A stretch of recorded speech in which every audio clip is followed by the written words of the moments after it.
ఆస్ట్రేలియాతో సొంతగడ్డపై జరుగుతున్న టెస్ట్ సిరీస్లో వెస్టిండీస్ ఘోర పరాభవాన్ని మూటగట్టుకుంది. టెస్ట్ క్రికెట్ చరిత్రలో రెండో అత్యల్ప స్కోరుకు ఆలౌట్ అయింది. ఆసీస్ పేసర్లు నిప్పులు చెరిగిన వేళ వెస్టిండీస్ కేవలం 27 పరుగులకే కుప్పకూలింది. ఫలితంగా 176 పరుగుల భారీ తేడాతో పరాజయాన్ని మూటగట్టుకోవడంతో పాటు 3 మ్యాచ్ల సిరీస్ను 0-3తో కోల్పోయింది.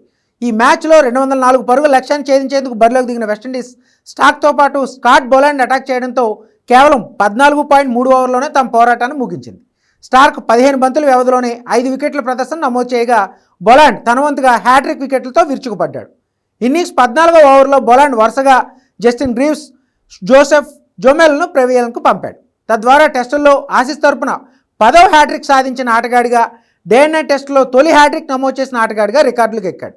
ఈ ఇన్నింగ్స్లో 2 ఓవర్లు వేసిన బోలాండ్ కేవలం 2 పరుగులు ఇచ్చి 3 వికెట్లు తీశాడు. విండీస్ ఇన్నింగ్స్లో కేవలం జస్టిన్ గ్రీవ్స్ మాత్రమే 2 అంకెల స్కోర్ చేయగలిగాడు. ఈ మ్యాచ్లో ఆస్ట్రేలియా మొదటి బ్యాటింగ్ దిగి తొలి ఇన్నింగ్స్లో 225 పరుగులు చేసింది. ఆ తర్వాత వెస్టిండీస్ తొలి ఇన్నింగ్స్లో కేవలం 143 పరుగులకే కుప్పకూలింది. దీంతో ఆస్ట్రేలియాకు 82 పరుగుల కీలకమైన ఆధిక్యం దక్కింది.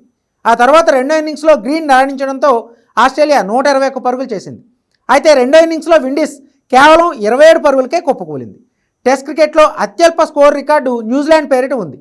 1955లో ఇంగ్లాండ్పై ఓ ఇన్నింగ్స్లో కివీస్ 26 పరుగులకే కుప్పకూలింది. త్రుటిలో ఈ ఘోర రికార్డును వెస్టిండీస్ తప్పించుకుంది. ఆసీస్ బౌలర్లో స్టార్క్ 6 వికెట్లు, బోలాండ్ 3, హ్యాజిల్వుడ్ 1 వికెట్ తీశారు. ఈ విజయంతో ఆస్ట్రేలియా 3 మ్యాచ్ల టెస్ట్ సిరీస్ను 3-0తో స్వీప్ చేసింది.